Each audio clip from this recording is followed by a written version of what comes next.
Good morning, good noon and very good evening. जो भी विद्यार्थी कक्षा 10 के तमाम विद्यार्थी जिस भी समय आप इस वीडियो को देख रहे हैं उसी वक्त आपका इस वीडियो पर मेरी ओर से बहुत बहुत हार्दिक स्वागत, हार्दिक अभिनंदन। आज की इस क्लास के अंदर अपन मिशन शेखावाटी मिशन 100 इस बुकलेट के और फर्स्ट चैप्टर के ऊपर, पहले चैप्टर के ऊपर चर्चा करने वाले हैं। कक्षा 10 का पहला चैप्टर जो है रासायनिक अभिक्रिया एवं समीकरण, इसके अंतर्गत जो जो क्वेश्चन शेखावाटी मिशन 100 की बुकलेट के अंदर शामिल किए गए हैं, एग्ज़ाम की दृष्टि से राजस्थान बोर्ड एग्ज़ाम के अंदर बहुत ही रामबाण औषधि साबित होने वाले, ब्रह्मास्त्र साबित होने वाले ये क्वेश्चंस हैं। इनके ऊपर अपन एक एक करके चर्चा करेंगे और इस चैप्टर को आज अपन कंप्लीट कर लेंगे इस वीडियो के अंदर। और इसको देख लेने के बाद में और आपको बिल्कुल ये कॉन्फिडेंस है वो आपका बहुत ही अच्छे लेवल के ऊपर पहुँचेगा और आपको लगेगा कि इस चैप्टर की तैयारी जो है वो अपनी बहुत ही अच्छी है, या जो भी अच्छी थी उसको बहुत ही अच्छा एक सपोर्ट मिला है, पॉजिटिविटी मिली है, जिससे कॉन्फिडेंस आपका बढ़ा हुआ आप पाएंगे ये वीडियो कंप्लीट देख लेने के बाद। तो तमाम कक्षा 10 के विद्यार्थी वीडियो के ऊपर जो जुड़े हैं बने रहें, कंटिन्यू वीडियो को कंप्लीट देखें और कंप्लीट वीडियो देखने के बाद में और आपको अगर लगे कि वास्तव में ये मैटर आपके लिए बहुत ही अच्छा है तो आगे के जो चैप्टर हैं उनके लिए भी आप लगातार जब जब वीडियो अपलोड किए जाएं तब आप उनको ज़रूर देखें और अपनी तैयारी को और भी अच्छा करें। चैनल के ऊपर अगर ये मैटर आपको पसंद आता है तो वीडियो को लाइक शेयर भी करें और चैनल को सब्सक्राइब ज़रूर करें। चलिए स्टार्ट करते हैं। तो देखिएगा, शेखावाटी मिशन 100 तमाम राजस्थान के और कक्षा 10 के राजस्थान बोर्ड से एग्ज़ाम देने वाले विद्यार्थियों के लिए साइंस का ये बहुत ही शानदार कंटेंट है, शानदार मैटर है। पहला चैप्टर है रासायनिक अभिक्रिया एवं समीकरण। तो देखिएगा, ये जो चैप्टर है अपना, इस चैप्टर के अंतर्गत बात करते हैं अपन। तो देखिएगा क्या रहेगा, मुख्य रूप से जो क्वेश्चंस हैं इस चैप्टर से जो क्वेश्चन आने वाले हैं, टोटल चैप्टर का अंक बार है वो 6 रहने वाला है। 6 नंबर का ये चैप्टर है रासायनिक अभिक्रिया एवं समीकरण। इन 6 नंबर में से और टोटल जो प्रश्न आने हैं उनमें वस्तुनिष्ठ प्रश्न रहेंगे 2, एक रिक्त स्थान वाला प्रश्न रहेगा, एक अति लघुत्रात्मक वाला यानी वन लाइनर या वन वर्ड वाला क्वेश्चन रहेगा और एक लघुत्रात्मक प्रश्न रहेगा। ऐसे करके टोटल 1, 2, 3 और 2 ये वस्तुनिष्ठ, ऐसे करके टोटल कितने प्रश्न हो जाएंगे? 5 प्रश्न इस चैप्टर में से आने हैं। अब इन 5 चैप्टर्स की अगर अपन चर्चा करते हैं तो किस तरह से, सबसे पहले ऑब्जेक्टिव क्वेश्चन है वो यहाँ पर दिए हुए हैं, उसके बाद में रिक्त स्थान वाले हैं, फिर वेरी शॉर्ट आंसर टाइप और फिर शॉर्ट आंसर टाइप क्वेश्चंस हैं वो यहाँ पर रहेंगे, जिनकी अपन आज की इस क्लास के अंदर एक एक करके 1 बाय 1 चर्चा करेंगे और समझेंगे भी कि कौन सा क्वेश्चन, यानी एक ही क्वेश्चन से 2-3 क्वेश्चन है वो किस प्रकार से अपन सही कर पाएंगे। तो देखिएगा, सबसे पहला क्वेश्चन जो कि सही विकल्प को चयन करने से संबंधित है, पहला ही क्वेश्चन क्या कहता है? Fe2O3 फेरिक ऑक्साइड है, अभिक्रिया हो रही है 2Al यानी एल्यूमिनियम के साथ में, बन रहा है Al2O3 एल्यूमिना प्लस 2Fe यानी आयरन यहाँ पर क्या हो रहा है? अलग हो रहा है। ये जो 2025 का अपना नमूना प्रश्न पत्र है, बोर्ड का जो सैंपल पेपर है उसका क्वेश्चन है वो उठाया हुआ है यहाँ पर। तो ऊपर दी गई अभिक्रिया किस प्रकार की है? तो देखिएगा, इसके अंदर यहाँ पर जो आयरन का ऑक्साइड था उस ऑक्साइड में से आयरन यहाँ से अलग हो गया है और एल्यूमिनियम यहाँ पर बन गया है। आयरन के ऑक्साइड से एल्यूमिनियम का ऑक्साइड बन गया, आयरन अलग हो गया, आयरन को यहाँ पर हटा दिया गया। यानी कि जब कोई एक ज़्यादा क्रियाशील अभिकारक दूसरे कम क्रियाशील अभिकारक को हटाकर स्वयं वहां पर जुड़कर नया यौगिक बनाता है तो ऐसी अभिक्रिया कौन सी होती है? विस्थापन अभिक्रिया होती है। ठीक है, तो संयोजन, द्विविस्थापन, वियोजन और विस्थापन ये यहाँ पर ऑप्शन दिए हुए हैं। तो बिल्कुल विस्थापन अभिक्रिया ये हो जाएगी। अभिक्रिया का प्रकार क्या होगा? विस्थापन होगा। अब इसी से देखो क्वेश्चन पूछा जा सकता है कि विस्थापन अभिक्रिया क्या है, उदाहरण दीजिए। तो यही समीकरण क्या बन जाएगी? विस्थापन अभिक्रिया का एग्जाम्पल बन जाएगी। और परिभाषा की बात करें तो जब कोई अधिक क्रियाशील तत्व है वो किसी यौगिक में से कम क्रियाशील तत्व को हटाकर विस्थापित करके स्वयं का यौगिक बना लेता है तो वो विस्थापन अभिक्रिया कहलाती है। फिर वही नमूना प्रश्न पत्र का 2025 वाले अभी करंट के नमूना प्रश्न पत्र का ही और दूसरा क्वेश्चन है, नीचे दी गई अभिक्रिया के संबंध में कौन सा कथन असत्य है? असत्य कथन छांटना है। तो 2PbO लेड ऑक्साइड की अभिक्रिया कार्बन सॉलिड स्टेट में है, इसके साथ करवाई जाती है तो 2Pb यानी कि लेड का अवक्षेप बनता है सॉलिड स्टेट में, कार्बन डाइऑक्साइड गैस निकल जाती है। तो यहाँ पर देखिए फर्स्ट स्टेटमेंट क्या है कि सीसा अपचयित हो रहा है। तो यहाँ पर सीसा तो अभिक्रिया में था ही नहीं, अभिक्रिया में सीसा नहीं था, यहाँ पर शीशे का ऑक्साइड लेड ऑक्साइड था। तो ये कथन क्या है, असत्य है। इसके बाद में बात करते हैं कार्बन डाइऑक्साइड उपचयित हो रही है, यानी कार्बन डाइऑक्साइड का ऑक्सीकरण हो रहा है। तो कार्बन डाइऑक्साइड भी नहीं था यहाँ पर, तो यहाँ पे तो कार्बन था। तो ये भी स्टेटमेंट क्या है, गलत है। अब है तीसरा स्टेटमेंट कार्बन उपचयित हो रहा है, यानी कार्बन का ऑक्सीकरण हो रहा है। तो बिल्कुल देखिए कार्बन है उसमें ऑक्सीजन जुड़ करके CO2 बन रही है, तो ये स्टेटमेंट क्या है, सही है। उसके बाद बात करते हैं लेड ऑक्साइड अपचयित हो रहा है। तो लेड ऑक्साइड ये था PbO, इससे Pb बन गया यानी ऑक्सीजन हट गया, तो इसका बिल्कुल अपचयन हुआ है। तो ये स्टेटमेंट भी सही है। तो ये दो स्टेटमेंट पहले वाले हैं, पहला और दूसरा ये स्टेटमेंट गलत हैं, जबकि तीसरा और चौथा स्टेटमेंट सही हैं। अगला क्वेश्चन में पूछ रहा है कि कौन सा स्टेटमेंट असत्य है, तो असत्य है पहला और ए दूसरा। तो यहाँ पर अपना आंसर हो जाएगा ए ऑप्शन, फर्स्ट और ए सेकेंड। ये क्या है, गलत स्टेटमेंट हैं, तो ए आंसर अपना यहाँ पर ए बन जाएगा। फर्स्ट और सेकंड स्टेटमेंट असत्य हैं। इसके बाद बात करते हैं अपन आगे के स्टेटमेंट्स की। तो देखिएगा तीसरा क्वेश्चन जब अपन देखते हैं तो देखिएगा थर्ड क्वेश्चन अपना है Fe+H2O, इससे Fe3O4, ठीक है, आयरन का ऑक्साइड बन रहा है, मैग्नेटाइट कहलाता है ये Fe3O4। इसके बाद में यहाँ पर H2 गैस निकल रही है, धातु की अभिक्रिया हो रही है जल के साथ में और H2 गैस निकल रही है। ये राजस्थान बोर्ड एग्जाम 2024 के अंदर पूछा हुआ प्रश्न है। उपरोक्त अभिक्रिया के संतुलित समीकरण में Fe का गुणांक क्या होगा। हीट एंड ट्रायल मेथड के द्वारा अपन अभिक्रिया को संतुलित करते हैं। तो यहाँ पर देखिए आयरन है वो कितने हैं, 3 हैं, 3 आयरन के परमाणु यहाँ पर इस यौगिक के अंदर पाए जा रहे हैं। तो Fe के पीछे अपने को गुणांक क्या लगाना पड़ेगा, 3 लगाना पड़ेगा। तो सीधी सीधी बात है Fe का गुणांक यहाँ पर क्या हो जाएगा, 3, यानी कि थर्ड ऑप्शन है वो अपना यहाँ पे राइट हो जाएगा। इसके बाद बात करते हैं वातावरण में चांदी के ऊपर काली परत चढ़ने की प्रक्रिया। राजस्थान बोर्ड में 2022 के अंदर पूछा हुआ प्रश्न, काली परत चढ़ने की प्रक्रिया क्या कहलाती है। तो ऑप्शन है अपचयन, संक्षारण, विकृत गंधिता, द्विविस्थापन। तो बिल्कुल यह प्रक्रिया क्या कहलाती है, चांदी के ऊपर काली परत चढ़ जाना, लोहे पर ब्राउन कलर की परत का चढ़ जाना, कॉपर है उस पर ग्रीन कलर की परत का चढ़ जाना। ये सभी एग्जाम्पल संक्षारण के, कोरोजन के हैं। तो सेकंड ऑप्शन अपना क्या हो जाएगा, राइट। यहाँ पर अपने को ऑप्शन ऑक्सीकरण भी मिल सकता था, ऑक्सीकरण। संक्षारण में क्या होता है, धातुओं का ऑक्सीकरण ही होता है। तो अपचयन और ऑक्सीकरण नाम मिल जाए तो भी वही ऑप्शन सही होगा, और संक्षारण मिल जाए तो भी वही ऑप्शन सही होगा। बात करते हैं क्वेश्चन नंबर 5 की। तो लोह चूर्ण के ऊपर, लोह चूर्ण मतलब Fe की डस्ट है, इसके ऊपर तनु HCl की अभिक्रिया करवाई जाती है। तो उससे क्या होता है, सही विकल्प का चयन करें। तो इस अभिक्रिया के दौरान देखो क्या होगा, ये 2 मॉलिक्यूल यहाँ पर HCl के काम आएंगे। FeCl2 आयरन का क्लोराइड बनेगा, FeCl2 प्लस H2 गैस, धातुओं की अम्लों के साथ अभिक्रिया करवाने पर H2 गैस निकलती है। ये प्रोसेस यहाँ पर काम करेगा। तो देखो क्या आ रहा है, H2 गैस एवं FeCl2 बनता है। इस अभिक्रिया के दौरान पहला ही ऑप्शन क्या हो जाएगा, राइट हो जाएगा। ठीक है, तो H2 गैस हाइड्रोजन गैस बनेगी और यहाँ पर क्या बन जाएगा, फेरस क्लोराइड है उसका निर्माण हो जाएगा। इसके बाद 6वां क्वेश्चन है, प्रकाश संश्लेषण की अभिक्रिया में कौन सी गैस प्रयुक्त होती है। प्रकाश संश्लेषण में कौन सी गैस है वो काम आती है।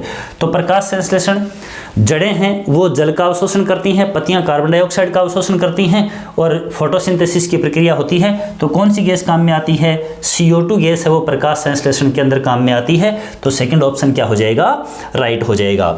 बात करते हैं अगले क्वेश्चन की। 6 क्वेश्चन अपने हुए हैं। 7वें क्वेश्चन की बात करते हैं जो कि ऑब्जेक्टिव क्वेश्चन ही है। चलिए देखिए 7वें प्रश्न के अंदर क्या कहा जा रहा है, किसी रासायनिक अभिक्रिया में पदार्थ जिनमें रासायनिक परिवर्तन होता है, जिनमें रासायनिक परिवर्तन होता है यानी जो अभिक्रिया में भाग लेते हैं। तो अभिक्रिया में भाग लेने वाले पदार्थ क्या कहलाते हैं, अभिकारक कहलाते हैं, या क्या कहलाते हैं, क्रियाकारक कहलाते हैं। क्रियाकारक, अभिकारक या क्रियाकारक। तो सेकंड ऑप्शन क्या हो जाएगा, राइट हो जाएगा, रिएक्टेंट कहलाते हैं। इसके बाद बात करते हैं 8वें क्वेश्चन की। तो 8वें क्वेश्चन में देखिए 2Mg magnesium plus O2 oxygen, इससे 2MgO बना, मैग्नीशियम का ऑक्साइड बना। मैग्नीशियम के दहन यानी वायु की उपस्थिति में मैग्नीशियम का दहन हो रहा है, यानी कि जल रहा है ये।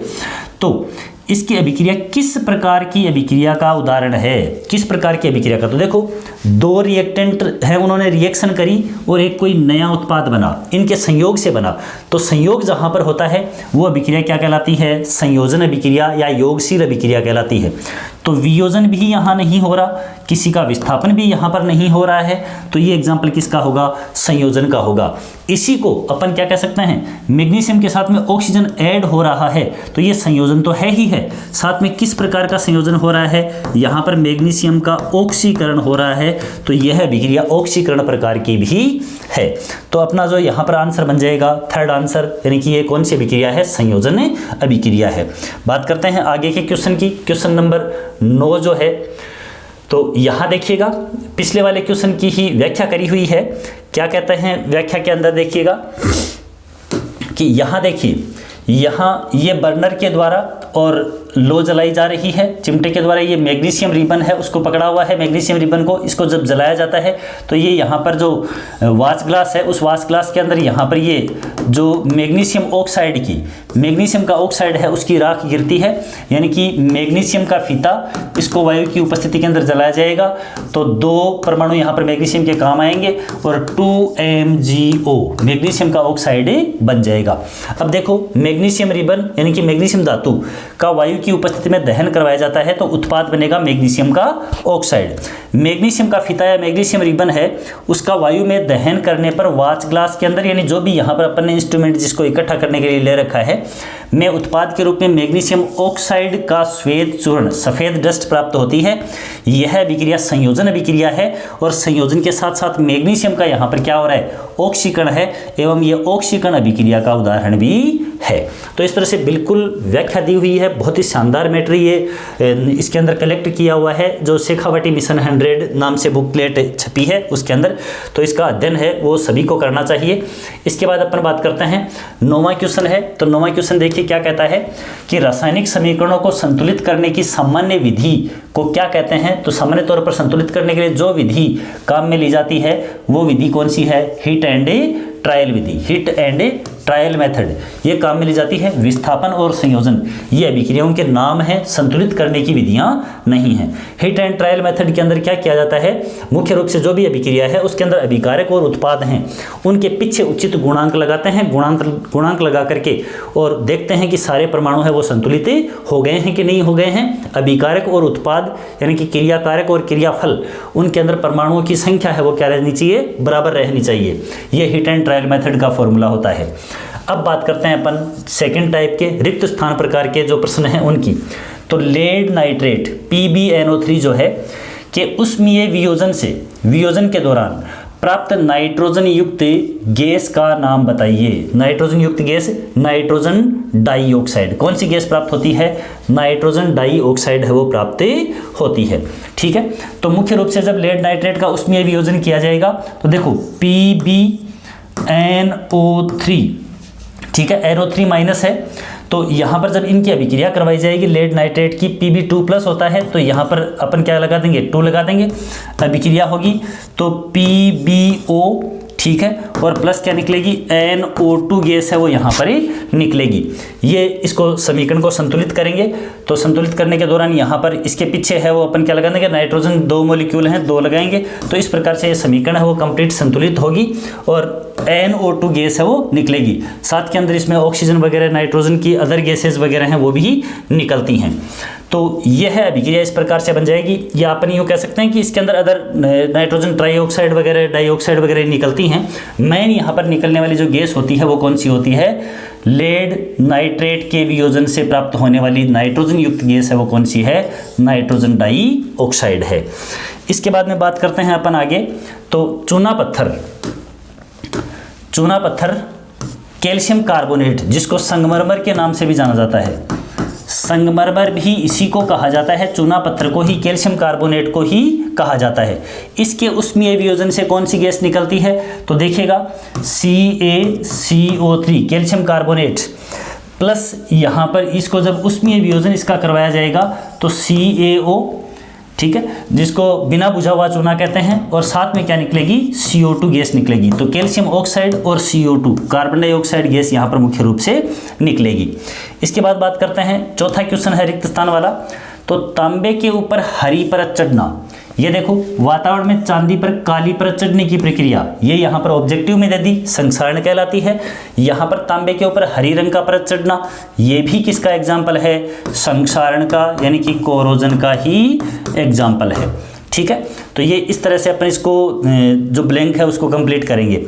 उसके बाद में साग सब्जियों, वनस्पति द्रव्यों, यानी कि वनस्पति वाले पदार्थ हैं जो फल सब्जियां हैं सड़ी गली, उनके विघटित होकर के कंपोस्ट का बनना, कंपोस्ट खाद का बनना, यह अभिक्रिया किस प्रकार की है, तो यह एक ऊष्माक्षेपी अभिक्रिया है। अपन मुख्य रूप से देखते भी हैं कि खाद जहाँ पर अपन इकट्ठा करते हैं वहाँ पर उसके सड़ जाने के बाद में वो खाद जहाँ इकट्ठी हुई है, वो जो पूरा ढेर है उसके अंदर बहुत ज़्यादा हीट क्रिएट हो जाती है। वो ऊष्मा इसीलिए क्रिएट होती है कि इनके अपघटन की प्रक्रिया, विघटन की प्रक्रिया है, वो क्या है, ऊष्माक्षेपी है। इसके बाद अगर अपन बात करें आगे, तो आगे के जो रिक्त स्थान है उनके अंदर देखिएगा FeSO4 फेरस सल्फेट, इससे यहाँ पर Fe2O3, Fe की जो ऑक्सीकरण अवस्था है वो +3 है, तो फेरिक ऑक्साइड ये हो जाएगा। अभिक्रिया होगी तो यहाँ पर ये जो ब्लैंक्स हैं इनको कंप्लीट करना है। तो देखिए 2FeSO4 Fe2O3, तो आयरन है वो कंप्लीट है। सल्फर 2 है यहाँ पर, तो एक बन गया SO2 और एक क्या बन गया, SO3। तो ध्यान में रखना है यहाँ पर सल्फर डाइऑक्साइड और सल्फर ट्राइऑक्साइड दोनों गैसेस साथ में निकलती हैं। तो फेरस सल्फेट के उष्मीय वियोजन से, यानी कि ताप अपघटन के द्वारा फेरिक ऑक्साइड बनता है, सल्फर डाइऑक्साइड और सल्फर ट्राइऑक्साइड बनते हैं। इसके बाद में सातवां जो क्वेश्चन है वो क्या कहता है, कॉपर चूर्ण को, तांबा जो है कॉपर चूर्ण Cu को गर्म करने पर कॉपर की सतह पर काली परत चढ़ जाती है। ठीक है, अब देखो एक है कॉपर के ऊपर हरे रंग की परत चढ़ना, वो भी होता तो ऑक्साइड बनने के कारण ही है, मुख्य रूप से कोरोजन के कारण होता है, लेकिन गर्म करने पर भी वायु की उपस्थिति में जब गर्म किया जाएगा इसको तो ऑक्सीजन की उपस्थिति में गर्म होगा और क्या बनेगा, CuO। ठीक है, कॉपर का ऑक्साइड मुख्य रूप से जिसमें कॉपर की ऑक्सीकरण अवस्था +2 होती है, यहाँ पर 2 इसके परमाणु काम आएंगे, क्या बन जाएगा, कॉपर का ऑक्साइड बनेगा। तो कॉपर चूर्ण को गर्म करने के ऊपर कॉपर की सतह पर क्या बन जाती है, कॉपर के ऑक्साइड की ब्लैक जो लेयर है वो बन जाती है। तो इस तरह से ये अपने जो रिक्त स्थान वाले प्रश्न हैं वो इस चैप्टर के कंप्लीट होते हैं। अब अपन अति लघुत्तरात्मक प्रश्नों की बात करते हैं। अति लघुत्तरात्मक प्रश्नों के अंदर पहला क्वेश्चन है, निम्नलिखित अभिक्रियाओं को, 2 रिएक्शन दी हुई हैं अलग, उनके लिए संतुलित समीकरण लिखिए। अगला अपने को एग्जाम में क्या देगा, जो अभिकारक हैं उनके नाम दे देगा और उसके बाद में अभिकारक उत्पाद इनके नाम दे दिए, इनको अपने को क्या करना है, बैलेंस करना है, संतुलित समीकरण अपने को लिखनी है। तो मुख्य रूप से देखो कैल्शियम हाइड्रोक्साइड दिया, तो कैल्शियम के लिए CaO, हाइड्रोक्साइड आयन OH, इस पर +2 आवेश होता है तो होल ट्वाइस, ऐसे ये कैल्शियम हाइड्रोक्साइड का सूत्र हो गया, प्लस CO2, अगले ने नाम दिया कार्बन डाइऑक्साइड, सूत्र लिख दो, एरो का निशान लगा हुआ है, निशान लगाओ, कैल्शियम कार्बोनेट तो Ca कैल्शियम कार्बोनेट CO3 हो गया, प्लस जल, सूत्र जानते हैं अपन H2O, यूँ लिखेंगे। संतुलित है कंप्लीट ये समीकरण, कहीं कोई दिक्कत नहीं है, तो ये समीकरण इसका क्या हो जाएगा, जवाब हो जाएगा। अब बात करते हैं आगे दूसरी, इसी क्वेश्चन के अंदर जो दूसरी समीकरण दी हुई है वो क्या है, देखिएगा, zinc plus silver nitrate, zinc nitrate और सिल्वर बनता है, विस्थापन अभिक्रिया होगी, zinc Zn, silver nitrate AgNO3, zinc nitrate ZnNO3 whole twice इसलिए कि जिंक की ऑक्सीकरण अवस्था है वो +2 है और NO3 के ऊपर -1 है, तो जब -1 है तो यहाँ पर क्या होगा, 2 से मल्टीप्लाई करके इसको अपन क्या करेंगे, उदासीन करेंगे। दोनों परमाणु सिल्वर वाले यहाँ पर हट गए हैं, सिल्वर का यहाँ पर क्या बन गया है, अलग अवक्षेप बन गया है। तो ये एक विस्थापन अभिक्रिया का एग्जाम्पल भी है और इस रिएक्शन की कंप्लीट ये संतुलित समीकरण भी है।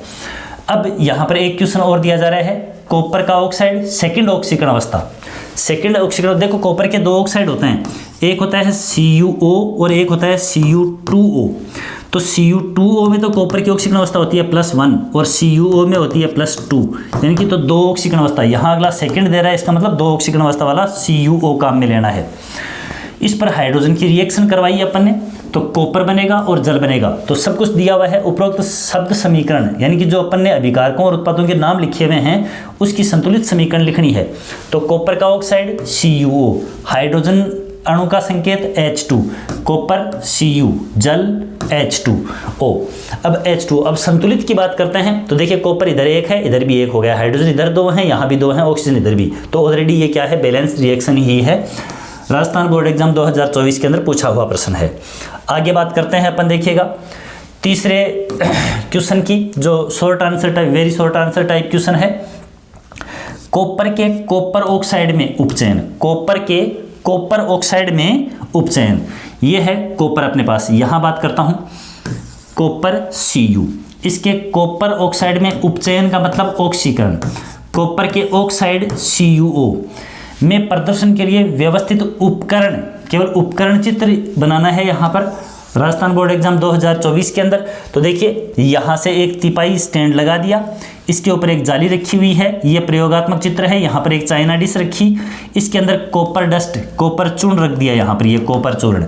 अब इसको यहाँ पर गर्म किया, वायु तो है ही वातावरण के अंदर, इसके साथ ये गर्म होकर के क्या बन जाएगा, CuO बन जाएगा। यहाँ पर 2 परमाणु इसके काम आएंगे और ये 2 अणु कॉपर के ऑक्साइड के बन जाएंगे। तो इस प्रकार की ये बर्नर के द्वारा गर्म करने की व्यवस्था है, तिपाई स्टैंड के ऊपर जाली लगा करके। और चाइना डिश एक प्याली होती है स्पेशल, जिसके अंदर अपन पदार्थ को गर्म करके रासायनिक समीकरण, रासायनिक अभिक्रिया संपन्न करवा सकते हैं। तो ये तीसरा क्वेश्चन जिसके अंदर केवल डायग्राम ड्रॉ करना था। इसके बाद में बात करते हैं आगे अगले क्वेश्चन की। तो देखिएगा प्रश्न नंबर 4 क्या कहता है। प्रश्न नंबर 4 है आयरन प्लस कॉपर सल्फेट। तो iron Fe, copper sulphate CuSO4, इससे आयरन सल्फेट और कॉपर, तो ये भी विस्थापन ही हो रहा है। आयरन के द्वारा कॉपर का क्या किया जा रहा है, विस्थापन। कॉपर वाली जगह पर आयरन जुड़ गया, फेरस सल्फेट बना और कॉपर बन गया। 2024 वाली एग्जाम के अंदर पूछा गया समीकरण है। उपरोक्त शब्द समीकरण की संतुलित रासायनिक समीकरण, तो बिल्कुल ये संतुलित ही है अपने आप में, कहीं कोई दिक्कत नहीं है, सारे के सारे परमाणु हैं वो बैलेंस हैं। फिर 5वां क्वेश्चन है निम्नलिखित रासायनिक अभिक्रियाओं के लिए एक संतुलित रासायनिक समीकरण लिखिए। बेरियम क्लोराइड, तो सीधा सीधा आपने को सूत्र पता होना चाहिए, BaCl2 सूत्र बनाना है, वो 9th क्लास का टॉपिक है, आसानी से आना चाहिए सभी को। इसके ऊपर जो ऑक्सीकरण अंक होते हैं उसके अकॉर्डिंग फॉर्मूला बनाते हैं। यहाँ फॉर्मूला बनाना अपन नहीं सीख सकते हैं, ये अपने इस रेंज से बाहर है, यहाँ केवल इसको अपन संतुलित करना सीख सकते हैं। एल्यूमिनियम सल्फेट, तो Al2SO4 यहाँ एल्यूमिनियम की वैलेंसी 3 होती है, तो ये आ गया यहाँ पर, इसके नीचे 3 क्रॉस मल्टीप्लाई करते हैं वैलेंसी को। सल्फेट आयन है, उस पर -2 आवेश होता है, तो ये 2 यहाँ इसके नीचे चला गया, ये एल्यूमिनियम सल्फेट। अब यहाँ पर क्या हो रहा है कि बेरियम है वो आ रहा है एल्यूमिनियम की जगह, एल्यूमिनियम जा रहा है बेरियम की जगह। तो BaSO4, पहले जो एल्यूमिनियम का सल्फेट था वो बेरियम सल्फेट बन गया है, और जो बेरियम का क्लोराइड था वो एल्यूमिनियम का क्लोराइड बन गया है।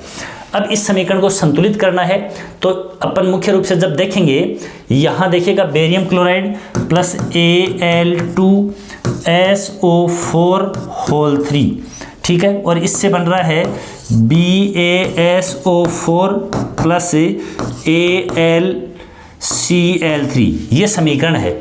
अब इसको जब अपने को संतुलित करना है, तो देखिए यहाँ क्लोराइड है वो 2 हैं, यहाँ देखो ये 3 3 2 ये क्यों लगा दिए, तो देखिएगा इधर क्लोराइड 2 हैं, इधर 3 हैं। तो सबसे पहले इसको, बेरियम तो पहले 1 ही है, यहाँ भी 1 है, तो पहली बात कोई दिक्कत नहीं।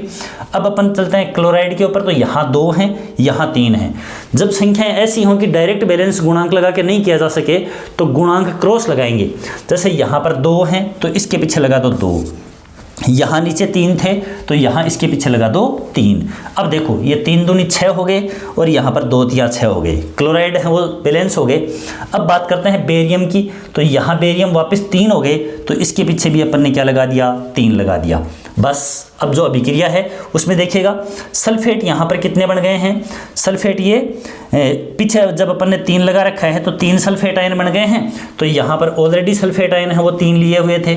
एल्यूमिनियम आयन इधर 2 हैं, इधर 2 लगा दिया, तो ये अब रिएक्शन क्या हो गई, बैलेंस हो गई। तो सबसे पहले क्लोराइड आयन को बैलेंस करते ही और बाद में केवल इस बेरियम सल्फेट के पीछे 3 लगाना पड़ेगा, समीकरण क्या हो जाएगी, संतुलित हो जाएगी। अब बात करते हैं दूसरी रिएक्शन की आगे। तो सेकेंड रिएक्शन के अंदर देखो क्या कहता है, बेरियम क्लोराइड वही BaCl2 plus potassium sulphate, aluminium sulphate के स्थान पर अब क्या ले लिया, पोटेशियम सल्फेट K2SO4, इससे बेरियम सल्फेट, तो बेरियम सल्फेट का BaSO4, पोटेशियम क्लोराइड का 2KCl। अब ये 2 कैसे लगाया, तो इधर देखो बेरियम 1 है, इधर भी 1 है, संतुलित है। क्लोराइड इधर 2 हैं, यहाँ 1 ही था पहले, तो क्या लगा दिया, संतुलित करने के लिए 2 लगा दिए। 2 लगाते ही समीकरण क्या हो गई, कंप्लीट संतुलित हो गई। तो ये इस तरह का क्वेश्चन बनेगा। फिर अपन तीसरी समीकरण देखते हैं, मैग्नीशियम, तो मैग्नीशियम का संकेत लिखा, बिल्कुल जो रिएक्शन में दे रखा है सेम उसी तरह से करते जाओ। हाइड्रोक्लोरिक अम्ल सूत्र होता है HCl, लिख दिया। मैग्नीशियम क्लोराइड सूत्र होता है MgCl2, लिख दिया। Hydrogen H2। अब अपन ने देखा संतुलित है कि नहीं है, तो इधर मैग्नीशियम 1, इधर भी 1, यहाँ H1 भाई, इस 2 को पहले छोड़ें दो, इधर H2, तो इसके पीछे 2 लगाया और 2 लगाते ही समीकरण क्या हो गई, संतुलित हो गई। तो इस तरह से ये अपना क्वेश्चन जो कि राजस्थान बोर्ड के अंदर 2024 में पूछा हुआ प्रश्न, ठीक है, और ये 5वां प्रश्न है जिसमें अलग अलग 3 समीकरणें हैं वो दी हुई हैं। तो ये अलग अलग तरह से और 3 नंबर का ये क्वेश्चन है वो बनता है, जो कि अति लघुतरात्मक प्रश्नों के लघुतरात्मक प्रश्नों के अंतर्गत ही आएगा। आगे बात करते हैं अपन, तो देखिएगा 6वां प्रश्न क्या कहता है। 6वें प्रश्न के अंदर बात है कि निम्नलिखित समीकरणों को संतुलित कीजिए। तो देखो HNO3 CaOH नाइट्रिक अम्ल की कैल्शियम हाइड्रोक्साइड के साथ अभिक्रिया, कैल्शियम नाइट्रेट बना प्लस H2O बना। बात करते हैं, यहाँ पर हाइड्रोजन 1 ही है, हाइड्रोक्साइड आयन है वो 2 हैं, तो 2 OH आयन और 2 ही H+ आयन, ये जब क्रिया करेंगे तो 2 क्या बना देंगे, H2O बना देंगे। भाई हाइड्रोक्साइड आयन तो 2 हैं ही और H2O बन रहा है, तो सीधी बात है अपने पास में हाइड्रोजन आयन भी 2 होंगे, तो इसके पीछे 2 लगाया और यहाँ 2 लगाया। ऐसा करते ही समीकरण क्या हो गई, संतुलित हो गई। दोनों के पीछे 2 लगाते ही, यानी कि 2 जल के अणु बनाने, हाइड्रोक्साइड आयनों के बराबर हाइड्रोजन आयन करते ही और समीकरण क्या बन गई, संतुलित हो गई।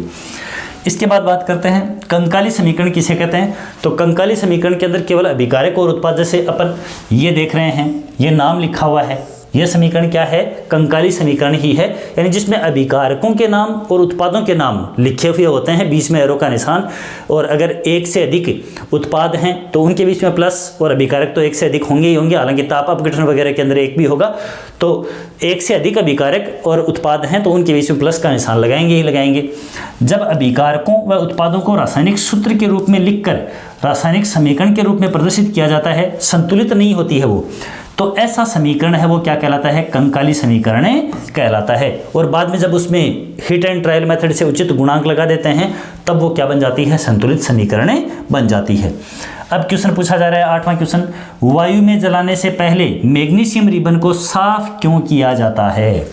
तो मुख्य रूप से क्या होता है, मैग्नीशियम का फीता जो अपन ने देखा पहले, उस वायु की उपस्थिति में जब जलाएंगे मैग्नीशियम ऑक्साइड की श्वेत डस्ट बनेगी, श्वेत चूर्ण बनेगा, तो वो क्या होता है कि मुख्य रूप से मैग्नीशियम जो है उसके ऊपर वातावरणीय प्रक्रिया के दौरान और ऑक्सीडेशन के दौरान परत जम जाती है, वो अक्रिय हो जाता है, तो उसको वापस सक्रिय करने के लिए मैग्नीशियम के ऊपर वायु के साथ क्रिया करने पर अक्रिय ऑक्साइड बन जाता है मैग्नीशियम का, उसकी परत जम जाती है, अशुद्धियाँ इकट्ठी हो जाती हैं, तो उन अशुद्धियों को हटा करके और उसको वापस जलने योग्य यानी अभिक्रिया करने योग्य बनाया जाता है।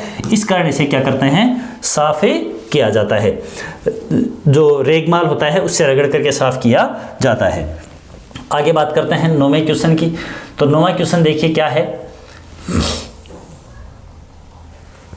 9वां क्वेश्चन है, दानेदार जस्ते पर यानी जिंक पर तनु सल्फ्यूरिक अम्ल यानी H2SO4 मिलाने पर कौन सी गैस, तो ये तो सीधी बात है, जस्ता धातुओं की अम्लों के साथ अभिक्रिया करवाने पर कौन सी गैस निकलती है, हाइड्रोजन गैस से निकलती है।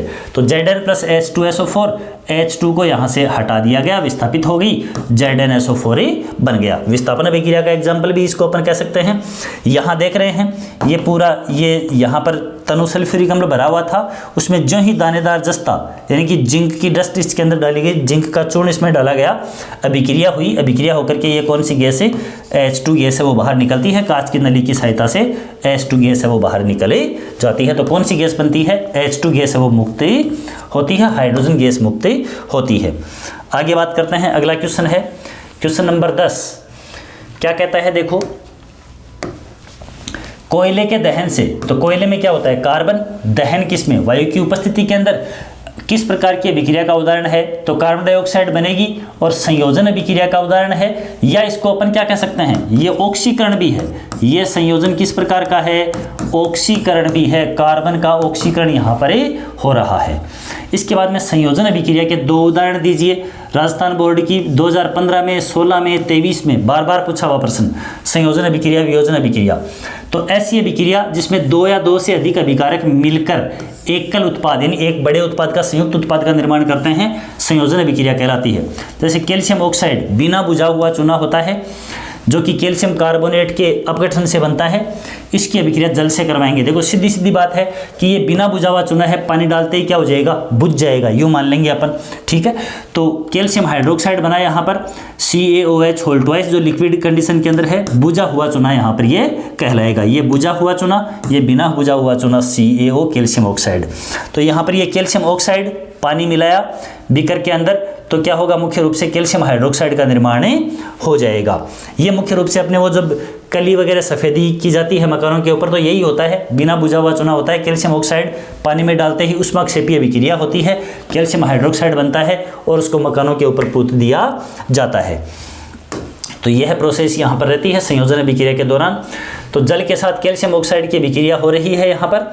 और इसके अलावा जो अपन नेक्स्ट देखते हैं उसमें, तो देखिएगा, नेक्स्ट एग्जाम्पल है,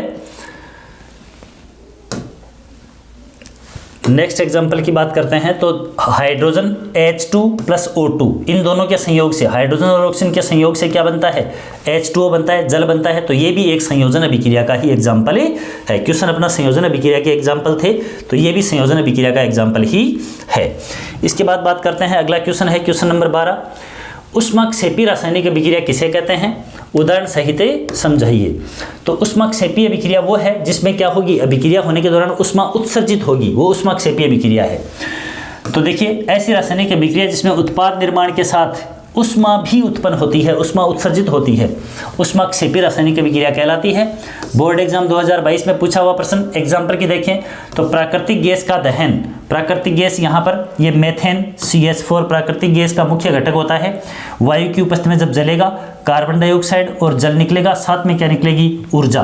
तो साथ में जिनमें ऊर्जा निकल रही है वो है उष्माक्षेपी, और जहाँ इनमें ऊर्जा काम में आ रही है, यदि इस एरो के ऊपर या पहले लिखा हुआ हो ऊर्जा या उष्मा, तो वो उष्माशोषी अभिक्रियाएं होती हैं। फिर बात करते हैं, श्वसन भी एक उष्माक्षेपी अभिक्रिया ही है, क्योंकि हम जानते हैं कि भोजन का पाचन यानी इसके अंदर भी, श्वसन प्रक्रिया के अंदर भी क्या होता है, मुख्य रूप से ग्लूकोज C6H12O6, ठीक है। और वायु की उपस्थिति के अंदर जब ये टूटेगा, टूटने के दौरान क्या निकलेंगी, कार्बन डाइऑक्साइड निकलेगी, जल निकलेगा, ये तो मुख्य है ही है। और साथ में क्या होता है, इसके अंदर उष्मा भी, ऊर्जा भी निकलती है, उष्मा भी निकलती है। तो ये भी एक उष्माक्षेपी अभिक्रिया ही होती है मेन रूप से देखा जाए तो टुकड़ों में टूट जाते हैं, जैसे चावल यानी कि स्टार्च वगैरह हैं, सुक्रोज वगैरह हैं, आलू, ब्रेड आदि में कार्बोहाइड्रेट होता है। इन कार्बोहाइड्रेट के टूटने से ग्लूकोज प्राप्त होता है। ये ग्लूकोज हमारे शरीर की कोशिकाओं में उपस्थित ऑक्सीजन से मिलकर हमें ऊर्जा प्रदान करता है। यही तो है, देखो ग्लूकोज, ये ऑक्सीजन मिलकर कार्बन डाइऑक्साइड, जल और साथ में क्या है, ऊर्जा। कार्बन डाइऑक्साइड, जल और ऊर्जा यानी उष्मा ATP के रूप में ये संचित हो जाती है। इसके अलावा अगर अपन बात करते हैं एग्जाम्पल की उष्माक्षेपी अभिक्रियाओं की, तो उष्माक्षेपी अभिक्रियाओं के अंदर है वनस्पति जो पदार्थ हैं, ये भी अपन पहले देख चुके हैं, क्वेश्चंस में आ चुका है। सब्जियां या वनस्पति पदार्थ जो हैं वो विघटित होकर कंपोस्ट का निर्माण करते हैं, ये भी क्या है, उष्माक्षेपी अभिक्रिया का ही उदाहरण है। ये अपने जो रिक्त स्थान वाले प्रश्न थे उनके अंदर भी आया था। फिर देखिएगा, दीवारों पर सफ़ेदी करने में किसके विलयन का उपयोग होता है, तो देखो बिना बुझा हुआ चूना कैल्शियम ऑक्साइड देखा था अपन ने, ये संयोजन अभिक्रिया के एग्जाम्पल के अंदर।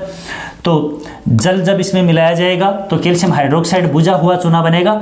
इस अभिक्रिया में निर्मित बुझे हुए चूने का यानी कैल्शियम हाइड्रोक्साइड के विलयन का उपयोग है वो दीवारों की सफेदी करने के लिए किया जाता है। कैल्शियम हाइड्रोक्साइड जो है ये वायु के साथ में धीमी गति से क्रिया करके कैल्शियम कार्बोनेट की चमकदार परत का निर्माण करता है। ये कैल्शियम हाइड्रोक्साइड वायुमंडल के अंदर जो कार्बन डाइऑक्साइड है उसके साथ में काम में ये क्रिया करेगा और क्रिया करके कैल्शियम कार्बोनेट और जल बनाएगा। ये जल तो वाष्पीकृत होकर के निकल जाएगा और ये जो कैल्शियम कार्बोनेट जो बचेगा वह चमकदार परत के रूप में दीवारों के ऊपर उपस्थित रहता है और इसी के कारण क्या होती है, शाइनिंग दीवारों के अंदर आ जाती है। फिर है संगमरमर का रासायनिक सूत्र। तो संगमरमर जैसा मैंने पहले बताया भी था, कैल्शियम कार्बोनेट जिसको चूना पत्थर भी बोलते हैं, CaCO3 कैल्शियम कार्बोनेट चूना पत्थर, इसी को क्या बोला जाता है, संगमरमर भी बोला जाता है। इसके बाद में बात करते हैं अपन आगे। तो वियोजन अभिक्रिया, वियोजन या अपघटन जो अलग अलग तरह की है को उष्मीय, प्रकाश तथा विद्युत अपघटन के उदाहरण द्वारा समीकरण सहित समझाइए। 2015 और 2023 में पूछा हुआ प्रश्न है, तो बार बार रिपीट होने वाले प्रश्न हैं वो भी यहाँ पर शामिल किए गए हैं। तो तैयारी की दृष्टि से बहुत ही महत्वपूर्ण ये कलेक्शन है यहाँ पर। तो सबसे पहली बात तो वियोजन या अपघटन, तो ऐसी अभिक्रिया जिसमें कोई भी पदार्थ टूट करके अपने अवयवों का निर्माण करता है या छोटे पदार्थों का निर्माण करता है, वो अभिक्रिया क्या कहलाती है, अपघटन कहलाती है। अब अपघटन ताप की सहायता से हो सकता है, प्रकाश की उपस्थिति में हो सकता है, विद्युत धारा की सहायता से हो सकता है। तो तीनों के अलग अलग एग्जाम्पल सबसे पहले अपन देखते हैं। तो रासायनिक अभिक्रिया जिसमें एकल अभिकारक हैं वो उष्मा, प्रकाश या विद्युत द्वारा अपघटित होकर यानी टूटकर छोटे छोटे उत्पादों का निर्माण करते हैं, वियोजन अभिक्रिया कहलाती है। वियोजन अभिक्रिया में उष्मा अवशोषित होती है, अतः ये क्या है, उष्माशोषी अभिक्रिया भी कहलाती हैं। उष्माशोषी अभिक्रिया का वियोजन भी ये है। अब बात करते हैं एग्जाम्पल की। तो एग्जाम्पल में देखिएगा,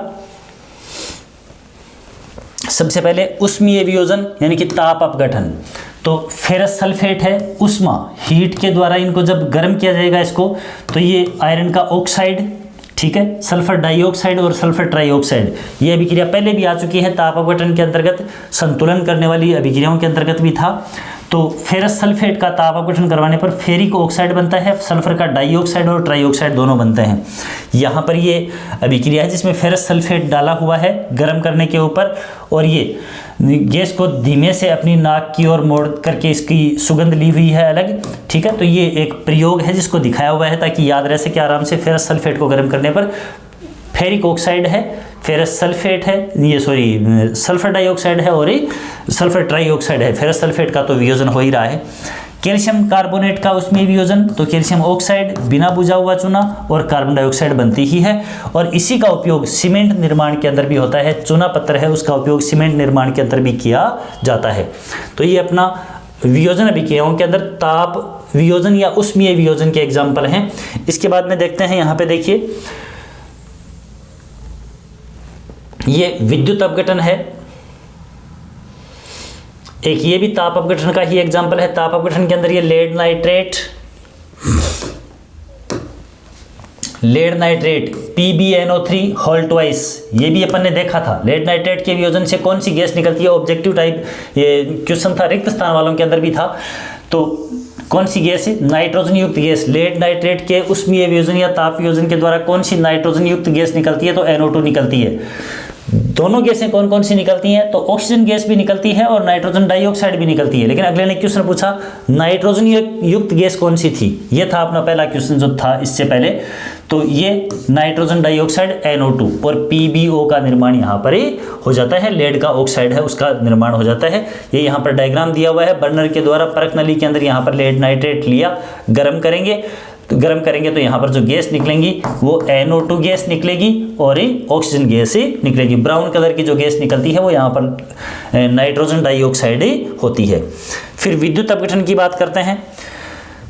ताप अपघटन के बाद में विद्युत अपघटन, ये बहुत ही इंपॉर्टेंट डायग्राम है जो अभी अपन देख रहे हैं यहाँ पर। विद्युत अपघटन, विद्युत धारा प्रवाहित करने पर, तो जल का विद्युत अपघटन करवाने पर एनोड पर ऑक्सीजन, ध्यान में रखेंगे एनोड पे एनोड से कौन सी गैस, ऑक्सीजन गैस है वो एनोड के ऊपर निकलती है, साथ में हाइड्रोजन गैस। पहली बात कौन कौन सी गैसें निकलती हैं, तो ऑक्सीजन और हाइड्रोजन। एनोड पर ऑक्सीजन और कैथोड पर हाइड्रोजन। ये इसलिए होता है, देखो यहाँ पर 6 वोल्टेज की बैटरी और इसको टर्मिनल को जोड़ दिया गया, यहाँ पर ये जल ले लिया गया, ग्रेफाइट की छड़ें लगा दी गई और इसको अपघटित किया गया। तो अलग अलग देखिए यहाँ पर जो ग्रेफाइट की छड़ी, ये एनोड था, इधर एनोड जो यहाँ पर विद्युत अपघटन में पॉजिटिव होता है, ऑक्सीजन की नेचर है वो नेगेटिव होती है, तो पॉजिटिव नेगेटिव के बीच में अट्रैक्शन होने के कारण और एनोड पर जाएगी ऑक्सीजन गैस, ठीक है, और कैथोड के ऊपर नेगेटिव चार्ज होता है विद्युत अपघटन सेलम के अंतर्गत, तो यहाँ पर कैथोड पर कौन सी जाएगी, पॉजिटिव नेचर वाली हाइड्रोजन गैस है वो जाएगी। ये भी क्वेश्चन पूछा जाता है मुख्य रूप से कि जल के विद्युत अपघटन में एनोड पर कौन सी गैस निकलती है, तो एनोड पर ऑक्सीजन और कैथोड पर हाइड्रोजन। तो बहुत ही इंपॉर्टेंट, और ये डायग्राम भी ध्यान में रखना है। इस क्रियाकलाप में H2 व O2 ये 2:1 में प्राप्त होती हैं। तो 2:1 में कैसे, H2O ये जल है, इसका विद्युत धारा की सहायता से अपघटन करवाया गया, विद्युत अपघटन, तो H2 + O2। अब ऑक्सीजन यहाँ 2 है, यहाँ 1 ही, तो इसके पीछे 2 लगाएंगे संतुलित करने के लिए, तो ऑक्सीजन संतुलित हो गई। अब हाइड्रोजन यहाँ पर 2 दूनी 4 हो गए, तो इसके पीछे भी 2 लगाएंगे, तो हाइड्रोजन के यहाँ पर 2 मॉलिक्यूल और ऑक्सीजन का 1 मॉलिक्यूल प्राप्त हुआ, तो 2:1 में ये प्राप्त होते हैं। फिर है प्रकाशीय अपघटन। तो प्रकाश अपघटन के अंदर देखिएगा, सूर्य के प्रकाश की उपस्थिति में वियोजन, तो सिल्वर क्लोराइड है, AgCl का श्वेत अवक्षेप है, ठोस अवस्था में है। जब इसको गर्म करेंगे तो 2Ag धूसर रंग का यानी कि मटमैले रंग का सिल्वर प्राप्त होगा, क्लोरीन गैस Cl2 के रूप में निकल जाएगी। इसी प्रकार से सिल्वर ब्रोमाइड है, सिल्वर ब्रोमाइड का जब सूर्य के प्रकाश की उपस्थिति में अपघटन करवाएंगे वही सिल्वर, और यहाँ पर ब्रोमीन गैस निकल जाएगी, ठीक है। इस अभिक्रिया का उपयोग जो AgBr है, सिल्वर ब्रोमाइड है, इस अभिक्रिया का उपयोग श्याम श्वेत फोटोग्राफी यानी कि ब्लैक एंड व्हाइट फोटोग्राफी जो होती है उसमें भी इसका उपयोग किया जाता है। प्रश्न पूछा जाता है कि फोटोग्राफी के अंदर कौन सा यौगिक है वो प्रयुक्त होता है, तो सिल्वर ब्रोमाइड है वो फोटोग्राफी के अंदर काम में आने वाला एक यौगिक होता है, तो ध्यान में रखेंगे इसको। अब बात करते हैं आगे, अगला नेक्स्ट 16वां क्वेश्चन है यहाँ पर प्रकाश संश्लेषण, जिसमें ग्लूकोज का निर्माण होता है। मुख्य रूप से श्वसन के अंदर ग्लूकोज का अपघटन होता है और प्रकाश संश्लेषण में ग्लूकोज का निर्माण होता है। उसकी रासायनिक समीकरण तो देखिए 6CO2, ये वैसे प्रकाश संश्लेषण वाले जो अपन देखते हैं मुख्य रूप से अपना श्वसन, प्रकाश संश्लेषण, भोजन निर्माण के अंदर भी, पोषण जो सिस्टम है उसके अंदर भी ये रिएक्शन आती है। +12 H2O, ये सूर्य का प्रकाश क्लोरोफिल के अंदर जाएगा, क्लोरोफिल के अंदर ये अभिक्रिया संपन्न होगी, ग्लूकोज C6H12O6 बनेगा, साथ में 6O2 ऑक्सीजन बनेगी और जल है वो निकले जाएगा। एक्स्ट्रा जल जो यहाँ पर 12 H2O है तो 6 H2O है वो वापस निकले जाता है। तो ये चीज़ें हैं मुख्य रूप से। अब यहाँ पर प्रश्न ये भी पूछता है ग्लूकोज का निर्माण इसमें किससे होता है, तो ग्लूकोज का निर्माण होता है कार्बन डाइऑक्साइड से, ग्लूकोज का निर्माण कार्बन डाइऑक्साइड से, और ये जो ऑक्सीजन निकलती है वो किससे निकलती है, H2O जल के वियोजन से निकलती है। फिर है ऊष्माक्षेपी व ऊष्माशोषी अभिक्रियाओं को समझाइए। तो ये ऊष्माक्षेपी कौन सी होती हैं, जिनके अंदर यानी वियोजन अभिक्रियाएं हैं मुख्य रूप से, और जो संयोजन अभिक्रियाएं हैं उनके अंदर अलग अलग अपन देखते हैं। वियोजन अभिक्रियाएं, वियोजन है वो ऊष्मा की, ऊष्मीय, जैसे ये देख रहे हैं अपन, यही समीकरण ऊष्मीय वियोजन है वो क्या है, एक ऊष्माशोषी अभिक्रिया है। ऊष्मीय वियोजन एक ऊष्माशोषी अभिक्रिया है, और जिन अभिक्रियाओं के अंदर ऊष्मा निकलती है वो क्या होती हैं, ऊष्माक्षेपी अभिक्रियाएं होती हैं, ठीक है। तो ये इसके बाद में है संयोजन व वियोजन अभिक्रियाओं को एक दूसरे के विपरीत होती हैं, क्यों, तो संयोजन के अंदर क्या होता है, पदार्थ बनते हैं, जैसे अपन देख रहे हैं C+O2, इससे CO2 बना, ठीक है। जबकि वियोजन अभिक्रिया के अंदर क्या होता है, एक टूटते हैं, जैसे 2H2O, जल का विद्युत अपघटन देखा अभी, और इसे 2H2+O2 ये है, या CaCO3 कैल्शियम कार्बोनेट का उसमें वियोजन देखा, CaO+CO2। तो वियोजन अभिक्रियाएं जो हैं उनके अंदर पदार्थ हैं वो टूटकर नए पदार्थ बनाते हैं, एक से अधिक पदार्थ बनते हैं, जबकि संयोजन अभिक्रिया के अंदर 2 या 2 से अधिक पदार्थ जुड़ करके और एक बड़े यौगिक का निर्माण करते हैं, तो एक दूसरे के क्या होती हैं, विपरीत होती हैं। तो इस तरह के एग्जाम्पल के द्वारा अपन इसको समझा सकते हैं। अब बात करते हैं आगे के क्वेश्चंस की। क्वेश्चन नंबर 19 क्या कहता है, देखिएगा 2 ग्राम बेरियम हाइड्रोक्साइड है, BaOH होल ट्वाइस, कितना 2 ग्राम, 2 ग्राम बेरियम हाइड्रोक्साइड 1 ग्राम अमोनियम क्लोराइड मिलाने पर, अमोनियम क्लोराइड है NH4Cl 1 ग्राम, ये कितना लिया 1 ग्राम लिया। होने वाली रासायनिक अभिक्रिया की समीकरण लिखिए। तो अब यहाँ पर 2 ग्राम और 1 ग्राम जो है उसका कोई विशेष इंपॉर्टेंस है नहीं, लेकिन इस अभिक्रिया के अंदर अपन देखेंगे तो अभिक्रिया के अंदर क्या होगा, द्विविस्थापन अभिक्रिया होगी। द्विविस्थापन अभिक्रिया कैसे कैसे होगी कि जो हाइड्रोक्साइड है NH4OH बन जाएगा प्लस बेरियम का क्लोराइड बन जाएगा BaCl2। तो देखो यहाँ पर हाइड्रोक्साइड आयन 2 थे तो यहाँ भी अमोनियम हाइड्रोक्साइड 2 बन जाएंगे और साथ में NH4Cl यहाँ 2 हैं तो इसके पीछे भी अपन क्या लगा देंगे 2।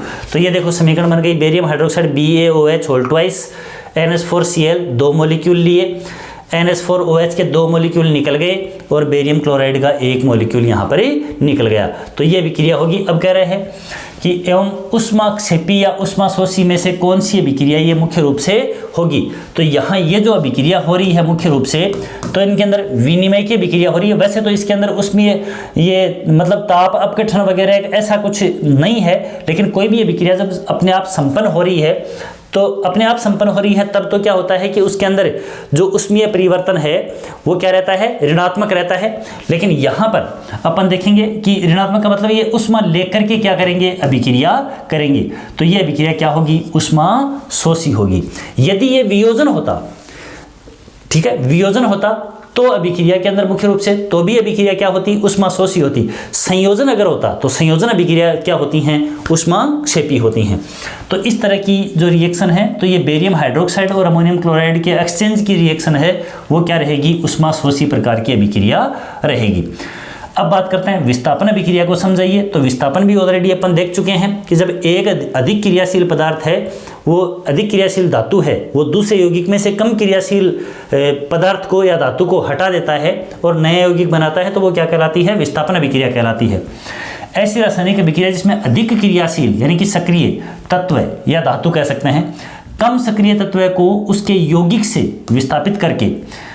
विस्थापित कर देता है और नया यौगिक बना लेता है, विस्थापन अभिक्रिया कहलाती है। जैसे कॉपर सल्फेट, इसको देखो रिएक्शन को इस तरह से समझते हैं अपन। कॉपर सल्फेट CuSO4 के विलयन में लोहे की कील को यानी कि Fe को डुबोया गया। अभिक्रिया में क्या बनेगा, FeSO4 प्लस कॉपर क्या हो जाएगा, हट जाएगा। तो लोहे की कील के ऊपर भूरा रंग किसके कारण, फेरस सल्फेट के कारण जम जाता है ये, ठीक है। तथा कॉपर सल्फेट के विलयन का नीला रंग है वो मलिन पड़ जाता है, क्योंकि कॉपर सल्फेट है वो कॉपर सल्फेट रहता ही नहीं, कॉपर बन जाता है। तो विस्थापन अभिक्रिया का ये क्या है, एग्जाम्पल है। तो यहाँ पर देखो ये कॉपर सल्फेट विलयन है, ठीक है, और यहाँ पर लोहे की कील थी, कैसी अवस्था के अंदर चली गई है, ये यहाँ पे भूरा रंगी हो जाएगा। तो इस तरह की अभिक्रिया है। कॉपर सल्फेट के विलयन में डूबी हुई लोहे की कील, अभिक्रिया का प्रदर्शन ये देखो, ये FeCuSO4 FeSO4 प्लस Cu। यहाँ Fe की जगह अगर अपन Zn लेते हैं, Zn, तो यहाँ पर बन जाता है ZnSO4 प्लस Cu क्या हो जाता है, हट जाता है। यही एग्जाम्पल नीचे यहाँ पे दे भी रखा है, ये है, ठीक है। इसके बाद देखिएगा एक एग्जाम्पल और दिया हुआ है, लेड Pb प्लस कॉपर का क्लोराइड है CuCl2। तो यहाँ पर भी लेड ने कॉपर को हटा दिया, कॉपर अलग हो गया है और लेड का क्लोराइड बन गया है। तो यहाँ पर जिंक है वो लेड कॉपर में लेड की अपेक्षा अधिक क्रियाशील है, जिंक अधिक क्रियाशील है। तो ये क्या करेगा, लेड को इस कॉपर को विस्थापित कर देगा और लेड यहाँ पर ही जुड़ जाएगा। अब देखिएगा द्विविस्थापन अभिक्रिया को उदाहरण द्वारा। तो द्विविस्थापन के अंदर एक एग्जांपल तो अभी अपन ने देखा था, बेरियम क्लोराइड और ये आपका बेरियम हाइड्रोक्साइड वाला अमोनियम क्लोराइड वाला, ये एग्जांपल। यहाँ पर देख रहे हैं सोडियम सल्फेट, बिल्कुल बहुत ही इंपॉर्टेंट एग्जांपल है। सोडियम सल्फेट और बेरियम क्लोराइड, इनकी अभिक्रिया होती है। तो बेरियम का क्लोराइड था पहले, बेरियम का सल्फेट बन गया। सोडियम का पहले सल्फेट था, क्लोराइड बन गया। सोडियम क्लोराइड और बेरियम सल्फेट दोनों के दोनों आपस में एक्सचेंज हुए, तो ये अभिक्रिया क्या है, द्विविस्थापन अभिक्रिया है।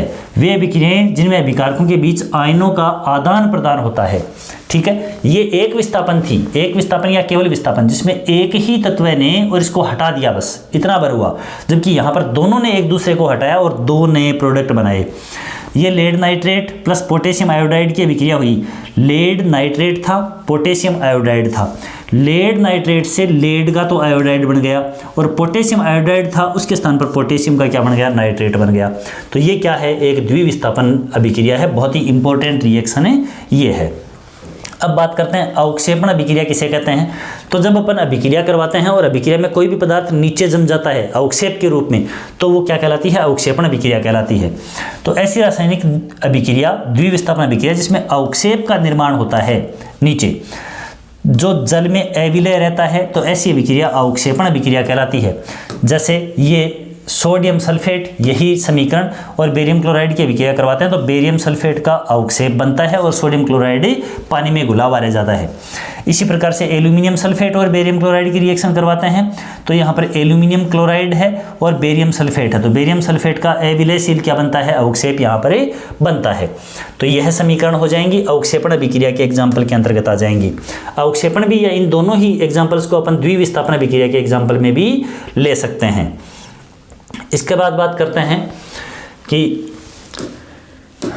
क्वेश्चन क्या है, कॉपर ऑक्साइड में उपचयन, ऑक्सीकरण की समीकरण लिखिए। तो कॉपर का और तापीय संयोजन, यहाँ पर उष्मीय संयोजन की अभिक्रिया है, तो ऑक्सीजन के साथ में अभिक्रिया करवाई, क्या बन गया, काली परत। यह समीकरण भी आई थी कि कॉपर का, और जब कॉपर धातु को जब गर्म किया जाता है तो किस प्रकार की परत जमती है, काली परत। किसके कारण जमती है, तो ऑक्सीकरण के कारण यह परत जमती है।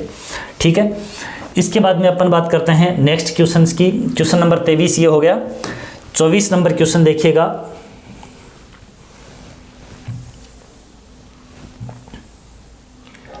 यह है अपना क्वेश्चन नंबर 24। क्या कहता है देखो,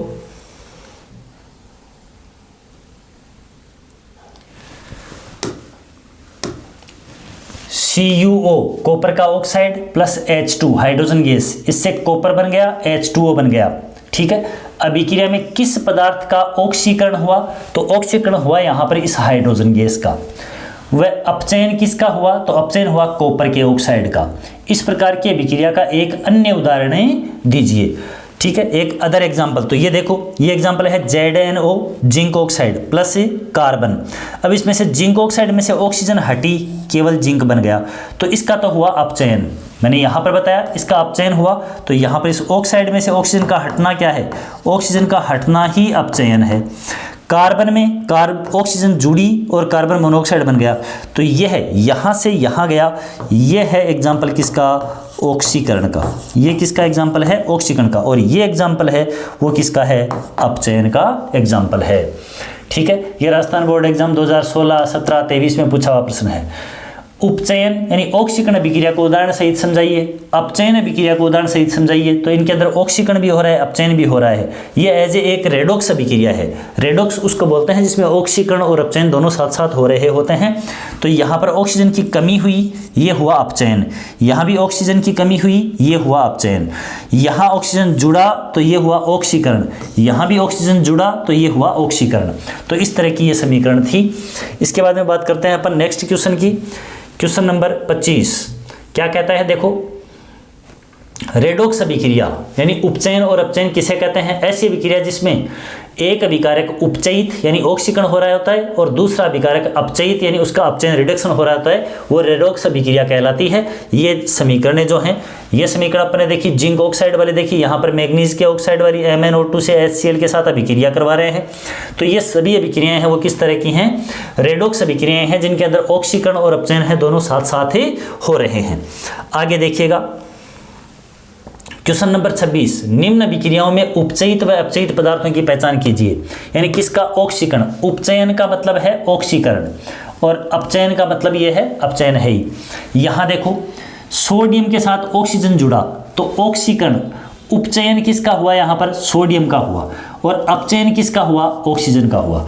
इसका तो हुआ ऑक्सीकरण और इसका क्या हुआ, अपचयन।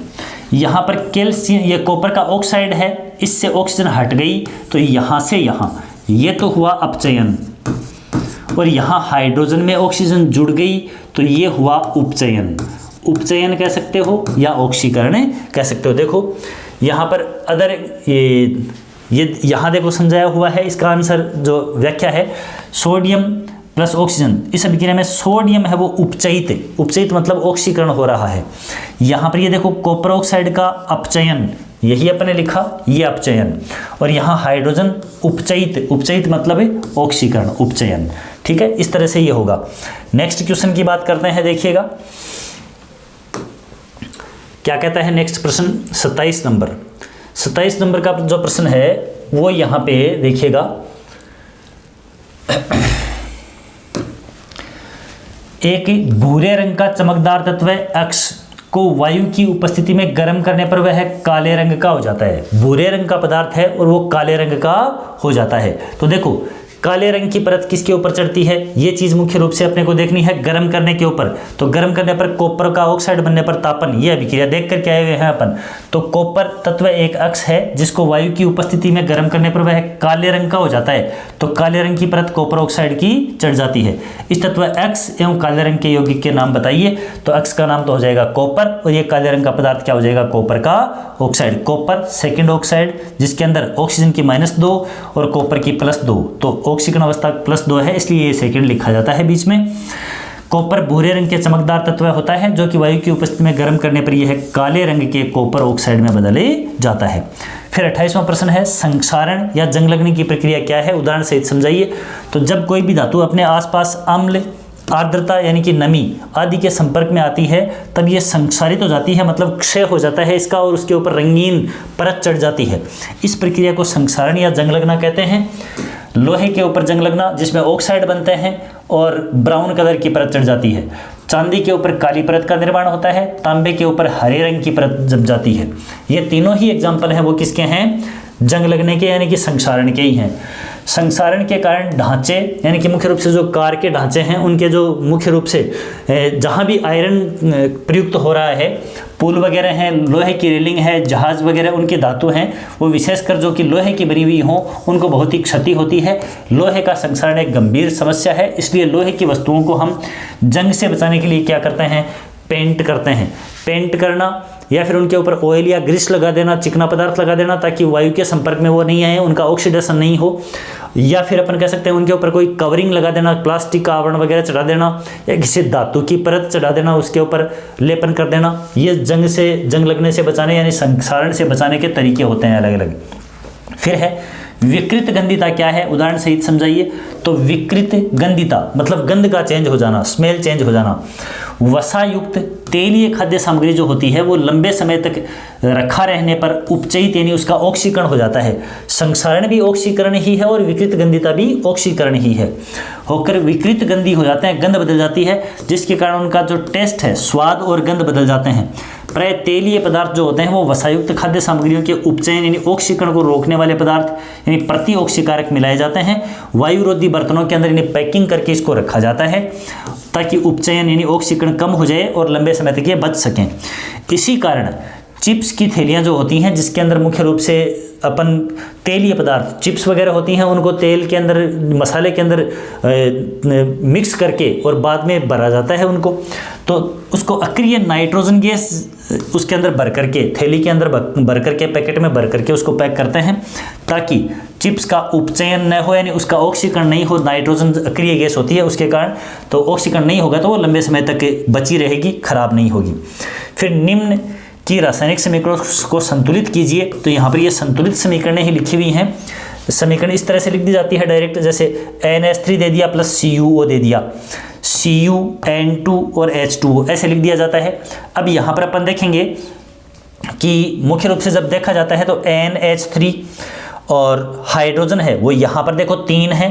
जब इस 2 की बात नहीं करेंगे, यहाँ 3 और यहाँ पर 2, तो सबसे पहले हाइड्रोजन को देखते ही और यहाँ क्रॉस मल्टीप्लाई करेंगे, इधर H2 था तो इसके पीछे 2 लगा दिया, फिर इधर आपका H3 था तो इसके पीछे क्या लगा दिया, 3 लगा दिया।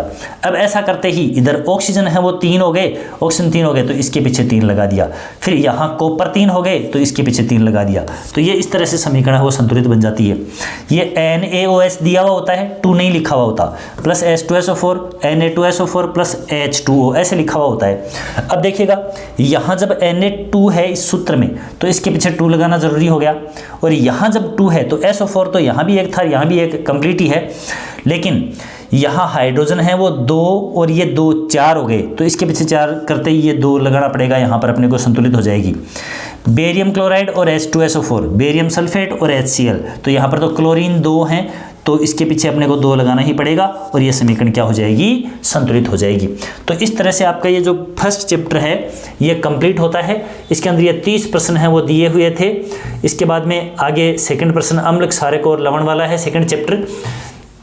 तो पहले चैप्टर का ये शेखावाटी मिशन 100 जो कि 2025 का एक बहुत ही महत्वपूर्ण मुहिम है, ये चैप्टर अपना कंप्लीट हुआ आज की इस क्लास के अंदर। और इस चैप्टर को याद करने के अंदर मुश्किल से अगर पहले से अपनी अब तक जब अपन एग्जाम के 10-15 दिन पहले तक इस लेवल पे पहुंच गए हैं कि चैप्टर तो अपना पूरा पढ़ा हुआ ही है, तो एकदम से बिल्कुल फास्ट रिवीजन कर सकते हैं। और ये रिवीजन पूरे चैप्टर को कंप्लीट करता है, कवर करता है, इसलिए निश्चित तौर पर आप इस क्लास को आपने कंप्लीट देखा है तो इसका फ़ायदा आपको निश्चित तौर पर ही मिलने वाला है। तो इसी तरह के अलग आगे के चैप्टर्स के अंदर भी और क्लास देखने के लिए आप चैनल के ऊपर जुड़े रहें। चैनल आपको अगर ये वीडियोस पसंद आ रहे हैं तो सब्सक्राइब ज़रूर करें, लाइक शेयर भी करें।